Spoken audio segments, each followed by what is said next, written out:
What's special about us? So John has looked at a bunch of different ways that other cultures at other times have tried to face death anxiety, or deflect it, or buffer it. And behind so many of those practices is an implicit idea about reality. It's the idea that there's another level or type of reality, not like the one we live in and think we know. Humans have been arguing about precisely this issue for quite some time. Aristotle said no, Plato said yes, and on and on. Plato referred to that reality as the forms, and we can't weigh and measure stuff there the way we weigh and measure, say, matter. There really isn't even stuff there at all in the realm of the forms, but still, to some, this reality somehow causes things to happen or enables them to happen in the material world we know. It has potency, this different stuff. A more modern way of stating Plato's position is that we have ideas about things and processes which are generative and have their own kind of reality. Ideas can shape the way we process our own experience. We don't just take things in and react to them, and that's how it all goes. What we take in and how we take it in is all conditioned. It's shaped by entities called ideas that have a different kind of reality, and composite sequences of ideas, sometimes called narratives, none of which can be easily weighed or measured, but which are really the active agent in shaping our experiences and behavior to some extent. Even in more recent times, like 2,000 years later, 400 years ago, ever since Descartes espoused his, I guess what we would now call modern theory of mind, he was really in a Platonic position, and the debate has still been referred to as monism versus dualism. Here's a close look at how Descartes says the process actually works, how the other reality is actively involved in our processes every second. I think this gets us closer to death anxiety. Because look in this drawing here from René Descartes in his Meditations Metaphysique. It actually shows how he thinks thinking goes. 1, input comes in from the senses. 2, it's collected in the pineal gland. And 3, made available to the immaterial spirit for further processing. This is called substance dualism. Matter and spirit are different stuff, and in this case, do different things. Descartes saw the pineal gland as the kind of key point of connection. He believed it was the only section of the brain to exist as a single part rather than one half of a pair. It's not completely true now, but he was onto something there, maybe. But really he was grasping the idea of bringing together sensory input into one place for kind of overall consideration. And he saw that the pineal gland was situated in, his words, the most suitable possible place for this purpose. It's located centrally in the brain. Descartes went a step further in applying this kind of dualism, and he proposed that there are simple behaviors based on incoming information that could just happen automatically. He specifically said the soul didn't need to pay attention to everything. He was describing a mechanism for automatic, differentiated reaction. This led to his generally being credited, still is today, for the founding of reflex theory. This illustration above shows the idea with a baby learning about fire. Descartes made it okay to kind of have it both ways by making a two-tiered system. There's simple stuff that the body just does, and there's complex stuff where the linkage between sense input and behavior input is not as predictable. It involves decisions and volition. Well, that gets sent off to the immaterial soul for decision-making, and then is passed back to the body. He's saying we outsource the tough stuff to God. Descartes had been gone for almost 100 years when in the early 1700s this ingenious mechanical automaton of a duck caused a sensation in Paris and soon the rest of the thinking world. It was built by a brilliant French engineer, Jacques de Vaucanson, and it was powered by weights made of 1,000 little movable brass components which enabled it to waddle and flap and eat and defecate. Man had actually now engineered something that Descartes had proposed. This was all mechanical, all pre-programmed reflexive behavior. It looked so real and so intentional.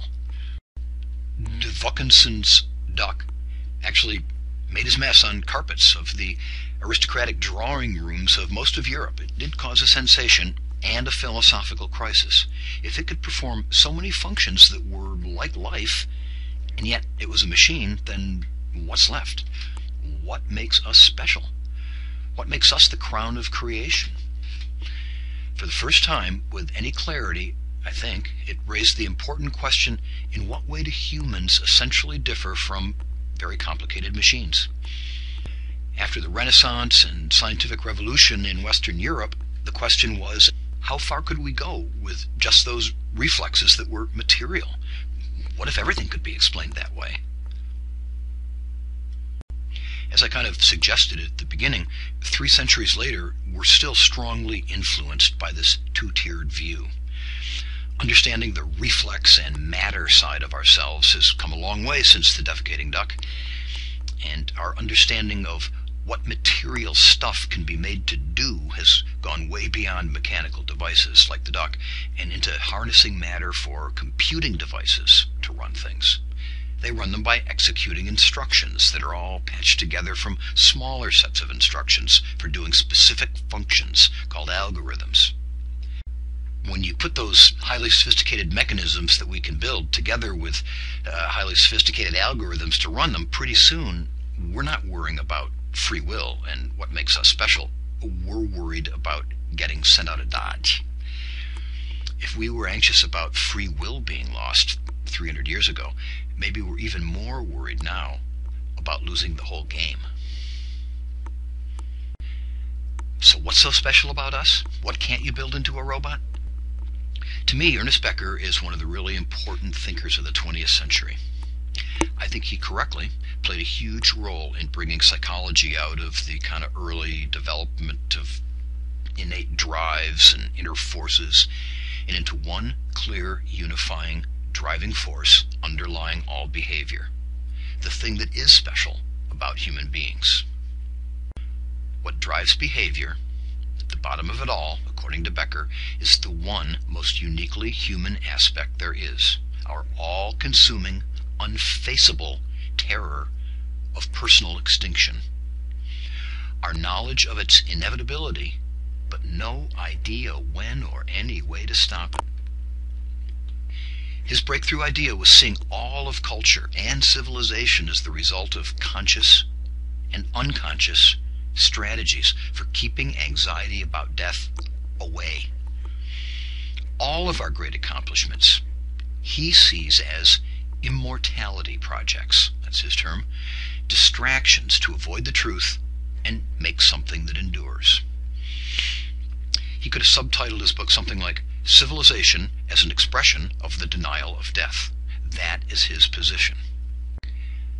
Denial of Death was a Pulitzer Prize-winning bestseller in 1955. All I'm asking is, not saying whether he's right or wrong about what's the most basic driving force of them all, sex or death or attachment to Cinnabons, isn't his claim about a universal terror itself a spiritual, religious assertion? Where is that terror? What's the mechanism? Where are the special death circuits? John will answer all this and more, but really, isn't it just like Descartes asserting that when the questions get complex, we send them out to the soul through the pineal gland? All TMT researchers acknowledge Becker as their seminal figure. And for TMT, this understanding of the denial of death has become something like a religion. Here's what Jeff Greenberg, one of the 4 primary TMT co-founders, says. This was in Atlantic Monthly. We didn't buy into the prevailing view in psychology at the time that people are essentially information processors guided by cognitive schemas and heuristics, because we were raised by working-class families, surrounded by joy and anger, sibling love and rivalry, passion and sarcasm. The people we knew were driven by ethnic, regional, and occupational pride and conflict, and weren't dispassionate androids. The title of the article is How the Unrelenting Threat of Death Shapes Our Behavior. It was in The Atlantic, May 2012. Those cognitive schemas and heuristics that TMT principles don't want to be driven by are the mechanisms of Bakunen's duck. And so, in looking for what makes us different from engineered ducks and dispassionate androids, to me, he and his cohorts have come up with this. Death scares the heck out of us. Death anxiety does serve a need. Many needs, actually. Many more than having no anxiety probably would. Our goal isn't to cure death anxiety or even necessarily to reduce it. Our goal is to understand it, to see how it's working in each individual case. We see anxiety in general, and death anxiety in particular, as potentially positive things. It probably has helped build civilizations.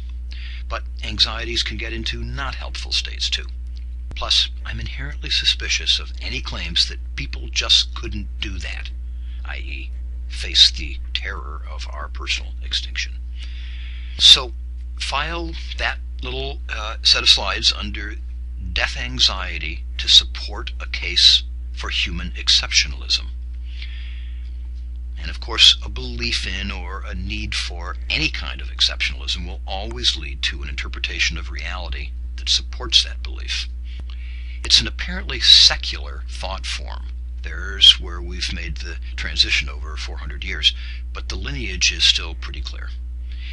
Humans alone have that kind of client-server relationship with God that Descartes explicitly described, and we need it, because lots of decisions involve lots of uncertainty, which makes it hard, and we'd never be able to do that without God.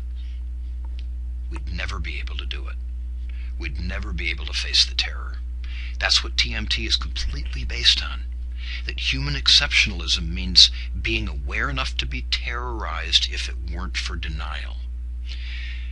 I think many, many people believe this because they've been told to in a whole set of different ways, including the May 2012 issue of Atlantic. But not everybody. In fact, we're going to close off our pass through some cultural responses to the idea of death with a quick look at one distinctly not terrorized response. Or maybe it is. You'll have to come to your own conclusion on that. But it is also in some ways the antithesis of human exceptionalism.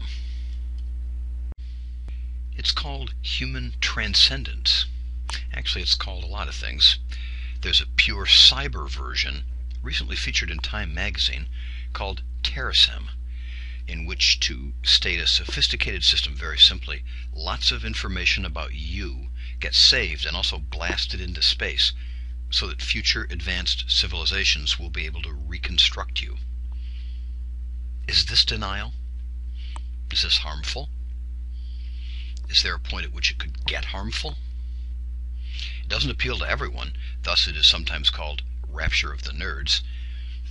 And I'm not sure Becker had anything quite this explicit in mind with his immortality projects.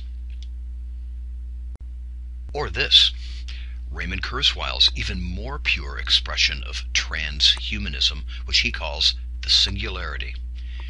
Humans and our cybernetic and mechanical creations become one. And death, as predicted by Time and under siege by Google, is dead. Meanwhile, here we are, our individual existence tied, as far as we know, still to organic material systems, which always seem to end. Like countless generations before us, we know this will happen and we can't do a thing. But, unlike our predecessors, we can foresee a time in which maybe, just maybe, life will be extended in time or in new directions just a little bit after us. Maybe we feel relieved about that, maybe we don't. But denial isn't getting any simpler, and neither is embracing mortality. So let's start at the foundation and ask what does happen, not metaphorically, but biologically, when we become mortality salient, John.